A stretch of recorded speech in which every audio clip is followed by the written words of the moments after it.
What's going on, everyone? So when the Lakers ended up signing Gabe Vincent, we were all excited, right? I mean, this dude was just in the NBA Finals as the third best player on most nights for the Miami Heat. Really elevated his play in that playoff run. Was hitting huge shots.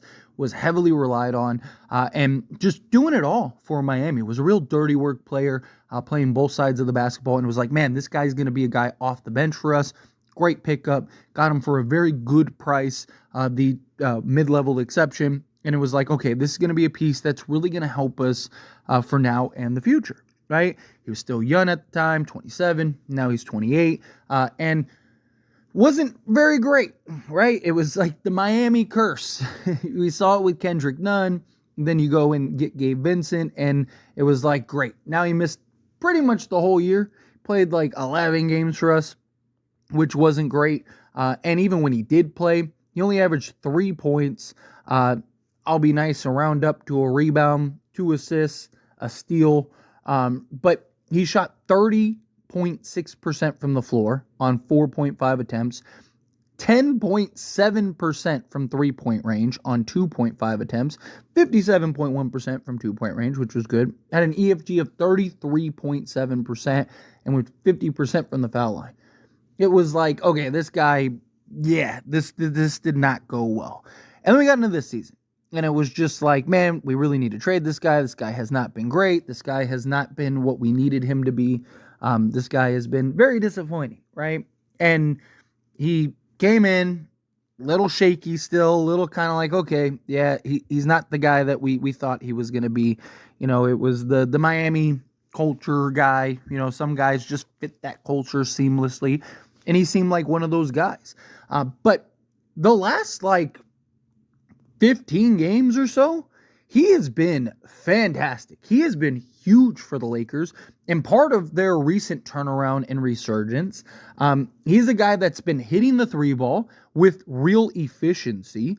You look at what he's done. He's shooting nearly 40% over the last, 10 games or so. The guy is just getting after it on the defensive side. He's making plays. He's hustling. He's doing the dirty work, right? You look at the last 5 games he's played, right?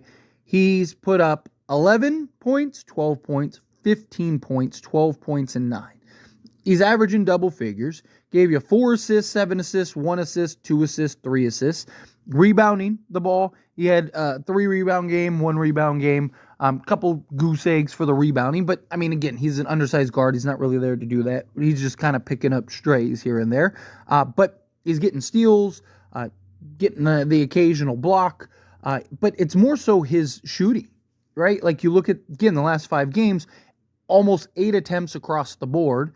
3 of 8, 37.5%. 2 of 8, 25%. That wasn't great.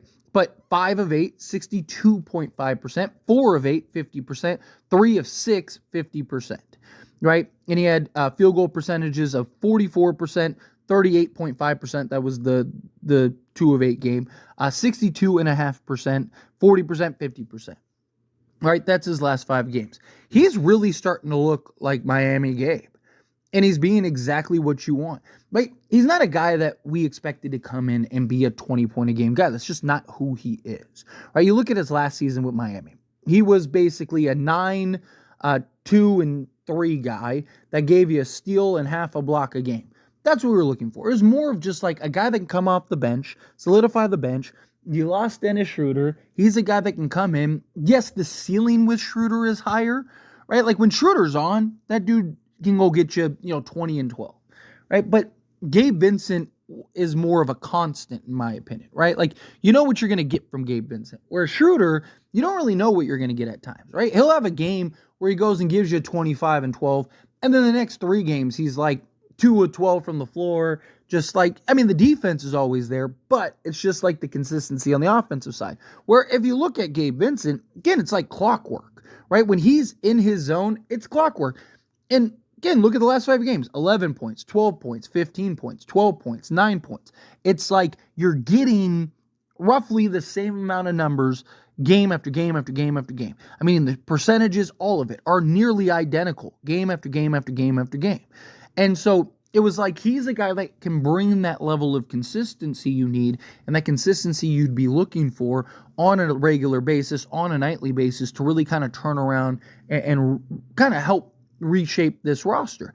And if you look at him on the season, right, which, credit him, credit JJ, credit the team, period, for just giving him credit. I mean, I'm not like disappointed we kept him now. Right? Like there was a point in time where we were all kind of like, to get rid of this guy by any means necessary. And now it's kind of like, hey, let's keep him. He's great, right? Like, so he's getting 44 games this season.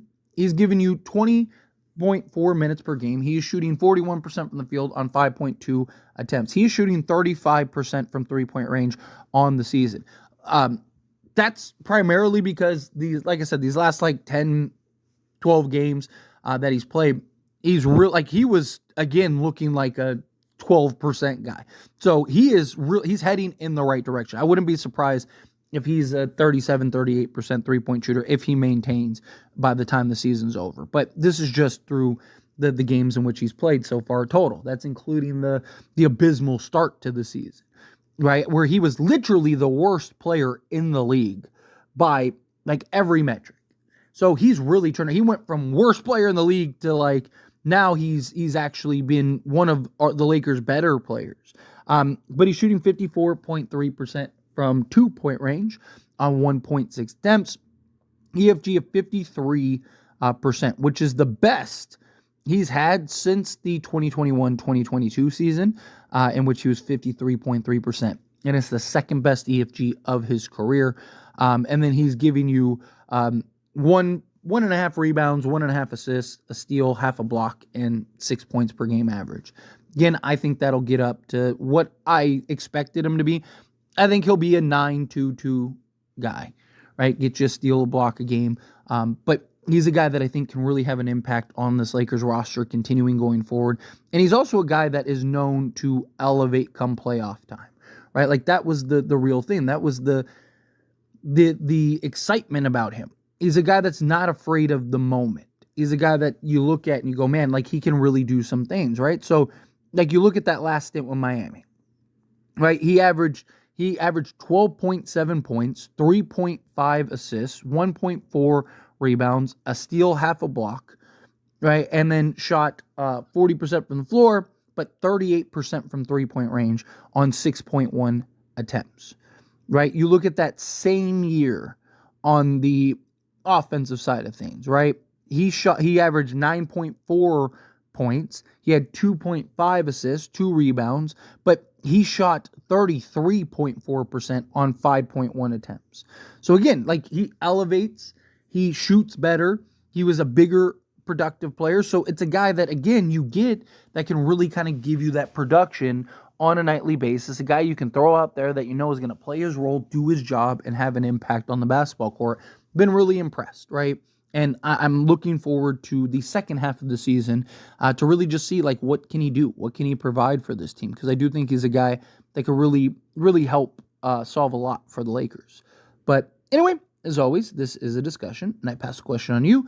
Let me know your thoughts and opinions down in the comments below. What do you think? How do you feel? What are your thoughts? Do you like Gabe Vincent now? Do you think that he's a guy that can really help the Lakers, particularly come playoff time, and continue to help throughout the course of the season? However you feel, whatever your thoughts are, either way, I would love to hear it. So let me know down in the comments below. That being said, if you haven't liked this video, hit that like button. Helps me a lot. So we enjoy these types of videos, and I truly appreciate it. Not subscribe to the channel, hit that subscribe button. Turn on the bell notifications. Appreciate y'all. See you in the next one.